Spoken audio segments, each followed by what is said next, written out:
Good morning.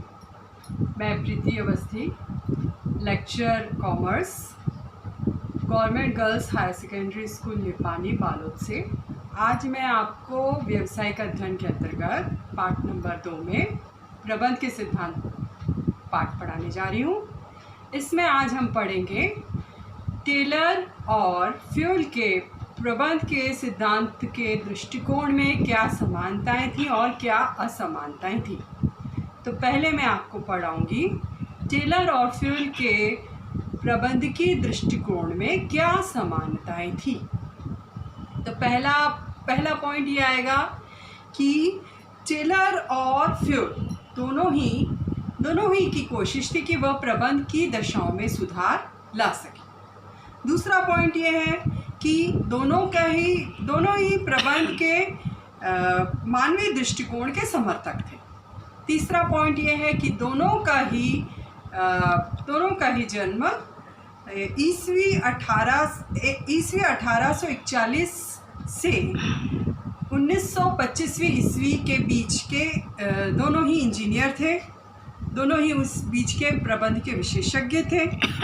चौथा point ये रहेगा कि दोनों ने ही इस बात पर बल दिया कि प्रबंध के पूर्वानुमान व नियोजन पर बल दिया। पूर्वानुमान लगाना यानी पहले से अनुमान लगाना, और नियोजन यानी लक्ष्य की प्राप्ति के लिए योजना बना के कार्य करना। तो दोनों ने ही इस बात पर बल दिया, पूर्वानुमान व नियोजन। दोनों ने ही प्रबंध को अर्जित प्रतिभा माना। अर्जित प्रतिभा यानी जो आपको आपके पूर्वजों से वंशागत रूप से जन्मजात प्राप्त नहीं है, बल्कि जो आपने जन्म के बाद सीखा है, अर्जित किया है विद्या अध्ययन के द्वारा। तो उन्होंने ये प्रबंध के ज्ञान को अर्जित प्रतिभा माना। दोनों ही प्रबंध के उच्च पद यानी शीर्ष प्रबंध के अच्छे ज्ञाता थे। दोनों ने तकनीकी व वैज्ञानिक ढंग के प्रबंध पर बल दिया। दोनों ने प्रबंध के सिद्धांतों को प्रतिपादित किया और दोनों ही एक उच्च कोटि के इंजीनियर थे। और दोनों ने ही आधुनिक प्रेरणात्मक मजदूरी सिद्धांत की तरफ बल दिया। प्रेरणात्मक मजदूरी सिद्धांत क्या है? प्रेरणात्मक मजदूरी सिद्धांत यह है श्रमिकों की कार्यक्षमता को बढ़ाने के लिए प्रेरणा स्वरूप जो उन्हें दी जाए उसे कहते हैं प्रेरणात्मक मजदूरी। जैसे एक निश्चित प्रमाप के आधार पर जो व्यक्ति कार्य करे उसे मजदूरी ज़्यादा दी जाए, और जो प्रमाप से नीचे स्तर पर कार्य करे उसे कम मजदूरी दी जाए। तो ये थे टेलर और फ्यूल के द्वारा प्रतिपादित प्रबंध के दृष्टिकोण में समानता। अब हम टेलर व फ्यूल के द्वारा प्रतिपादित प्रबंध के सिद्धांतों में क्या असमानताएं थी, क्या उनके प्रबंध के दृष्टिकोण में असमानताएं थी, इसकी बात करेंगे। तो सबसे पहला पॉइंट आता है कि टेलर वैज्ञानिक प्रबंध के जन्मदाता थे और फ्यूल प्रबंध के जनक माने जाते थे। टेलर ने श्रमिक पर ज़्यादा ध्यान दिया, जबकि फ्यूल ने उच्च प्रबंध पर ध्यान दिया। टेलर ने निम्न से उच्च पद पर ध्यान दिया, जबकि फ्यूल ने उच्च प्रबंध यानी शीर्ष प्रबंध पर ही ज़्यादा ध्यान दिया। टेलर को हम कारखाना विशेषज्ञ मानते हैं, जबकि फ्यूल को हम प्रबंध के विशेषज्ञ मानते हैं। टेलर वैज्ञानिक सिद्धांत के जन्मदाता थे और फ्यूल प्रबंध के सिद्धांत के जन्मदाता थे। टेलर ने 8 बॉस वाली प्रणाली पर बल दिया, जबकि फ्यूल ने आदेश की एकता पर बल दिया।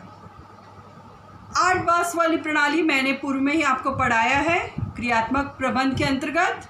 आदेश की एकता का सिद्धांत क्या कहता है कि हमेशा आदेश हमें एक ही व्यक्ति से प्राप्त होना चाहिए।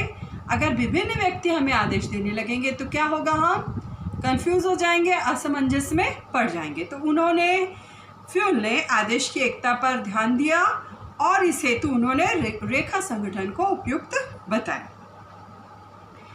टेलर के सिद्धांत आज व्यवहार में नहीं दिखाई देते, जबकि फ्यूल के सिद्धांत आज भी उपक्रम में लागू होते दिखाई देंगे। तो ये थी टेलर और फ्यूल के सिद्धांत की असमानताएं। तो इस आधार पर हम यह निष्कर्ष निकालेंगे, यद्यपि टेलर व फ्यूल के दृष्टिकोण में कुछ असमानताएं थी, फिर भी उन असमानताओं के चलते हुए भी दोनों के जो मत हैं उसे कह सकते हैं कि एक ही सिक्के की दोनों पहलू हैं और दोनों का ही प्रबंध में महत्वपूर्ण योगदान है। तो इस आधार पर हमने यह जाना कि टेलर क्या है। टेलर हैं वैज्ञानिक प्रबंध के जन्मदाता और फ्यूल क्या है, प्रबंध के जनक। तो मैं उम्मीद करती हूँ कि आपको मेरी बात समझ में आई। आपको ये मेरा दूसरा पाठ प्रबंध के सिद्धांत यहाँ समाप्त होता है और यह आपको पूर्ण तरह से समझ में आया होगा। आज का आपका होमवर्क है, टेलर व फ्यूल के प्रबंध के दृष्टिकोण में क्या समानताएं थी। पहला प्रश्न ये है। दूसरा प्रश्न, टेलर व फ्यूल के प्रबंध के दृष्टिकोण में क्या असमानताएं थी। टेलर व फ्यूल के सिद्धांत एक दूसरे के पूरक हैं, इस कथन की विवेचना कीजिए। ये रहा आपका तीसरा प्रश्न। धन्यवाद।